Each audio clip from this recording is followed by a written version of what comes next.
Yo, what's going on guys, it's the Anime Top Scholar back with another video for your viewing pleasure. Now, as you might have heard me mention in other videos, I'm a host on a podcast where we discuss retro anime, or more specifically, anime that is more than 15 years old. Links to the podcast in the description. I'm personally a big fan of older anime, and on the podcast I've done stuff like going back all the way to the 70s and watched at least one show from every year up to modern days, and right now I'm in the process of doing the same but with movies this time. Because of this, I thought I could make a video about some of my retro anime recommendations. Hopefully you'll think some of these sound interesting. I'm planning on making a few of these videos and take on different decades in them. Like in this video where we'll be looking at 3 shows of differing popularity from the 2000s in particular. And in the future, we're gonna look at older shows. But before we jump into my recommendations, we're gonna have to establish some rules. The first rule is really more of a definition, and that is how to define an anime as retro. I'm gonna use the same rule as we have on our podcast and say that anything that is at least 15 years old is old enough to be considered retro. Basically, that means that as of right now, if the show came out no later than 2004,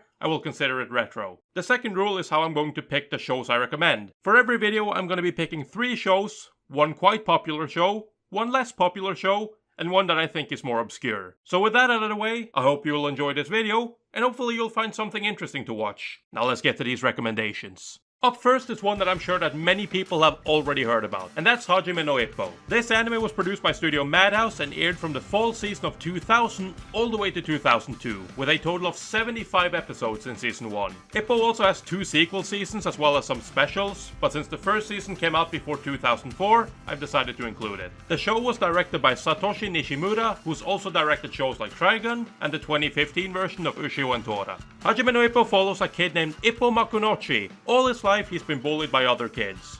He's constantly made to run errands for others and gets beaten up on the regular. However, at home, Ippo is a hard-working kid who helps his mother out at their fishing business. This has given Ippo a decent physique over the years. One day, as Ippo is getting beat up by some bullies from school, a pro boxer named Mamoru Takamura saves him from the bullies. Ippo sees this as his chance to change himself and wants to learn boxing. But before he can do that, he has to prove to Takamura that he has what it takes to become a boxer.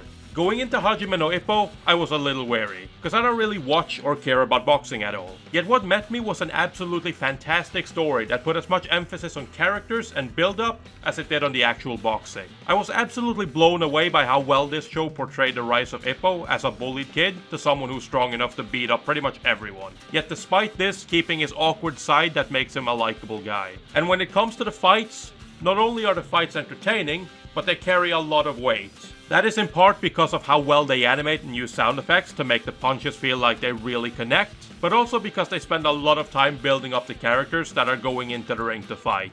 By the time the fight starts, you know a whole lot about both fighters and their motivations and ideals. And even though Ippo is the main character, it genuinely feels like anyone could win the match. There's even some matches where I felt sorry for the other guy who lost, and that's something that happens very rarely in sports anime. Honestly, I have almost nothing but praise for this show. It's an amazing series, and even though it might seem really long, it's not that bad, and episodes just fly by. But that's enough gushing over Ippo. Let's move on to the second recommendation. The second anime I would like to recommend is a show that started airing in fall of 2003 called Planet S. This 26 episode series was produced by Studio Sunrise and directed by Goro Taniguchi, who's also directed shows like Code Geass and Maria the Virgin Witch. No, that is not a hentai. Planet S follows Ai Tanabe and Hachirota Hoshino, as well as the other members of the debris section at Technora Corporation, as they are tasked with removing dangerous debris that's polluting space, after advancement in science and technology has made space travel and colonization of the moon possible. Ai is an upbeat woman who has just landed her job at the debris section at Technora,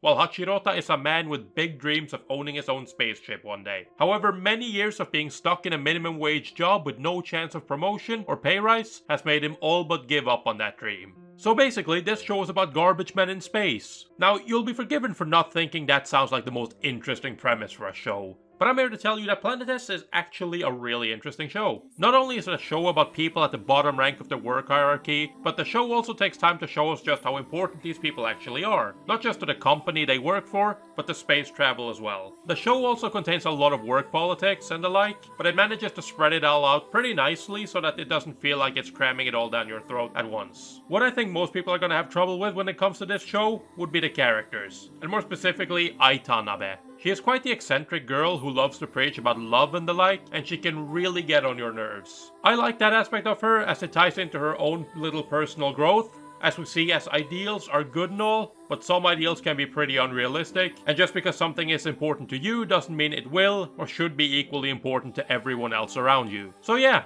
this show really worked for me, and I hope it will work for you too if you decide to give it a watch. But enough about Planet S, let's move on to the final recommendation. The third and final anime I would like to recommend is an original show called Texhnolyze. This 22 episode series was produced by Studio Madhouse, just like Ippo, and it aired in the spring season of 2003. It was directed by Hiroshi Hamasaki, who's also directed shows like Steins Gate, Shigurui, and Orange. Texhnolyze takes place in a man-made underground city called Lux, that has crumbled after years of neglect and lack of repairs. Three major factions are fighting to control Lux, called Organo, the Salvation Union, and Recon. In this show we follow Ichise, an orphan who has made a place for himself in this city as a prize fighter. However, one day a fight promoter grows angry with Ichise, and as a result he loses one of his arms. Ichise is found by scientist Eriko Kamata, who uses him as a test subject for her newly designed Texhnolyze, which is a special kind of prosthetic. With his new powerful prosthetic arm, Ichise begins to work for the leader of Organo, and he meets a girl named Ran, who has the power to see possible futures, and together they realize that Lux is on the brink of war and collapse. Texhnolyze is arguably the darkest and most confusing show on this list of recommendations. Not because the story being told is being told in a particularly confusing way, but more so because of everything it alludes to and what you can infer from it. It's not quite as confusing as something like Serial Experiments Lane or Ergo Proxy, but it's still a show that requires you to think a little bit about what is actually being portrayed to you. This to me makes it a very engaging series and a show I had a lot of fun watching. The bleak atmosphere and the fate of the people in the city of Lux is really interesting to watch unfold. I do have to give out some warnings though. This show is pretty dark and it does have instances of graphic violence. So if you're not good with that type of content, then this show might not be for you. But if you don't have a problem with graphic violence, then I highly recommend this. The only real problem I had when watching it was that it did sometimes feel a bit too slow for my liking, but for the most part I thought the pacing of the show was good. So those were the 3 shows from the early 2000s that I wanted to share with you guys. Hopefully one of these series piqued your interest, and if it did, then let me know which one you thought sounded more interesting. Also, if you've already seen any of them, let me know what you thought about them in the comments. Out of these, my personal favorite would have to be Hajime no Ippo. I'm not a fan of boxing, but the way that anime manages to build up every fight and the characters before they go in to duke it out in the ring just made that series an incredibly entertaining show to me. Anyways, I hope you've enjoyed this video. If you did, then be sure to leave a like and subscribe for more anime related content from the Anime Top Scholar.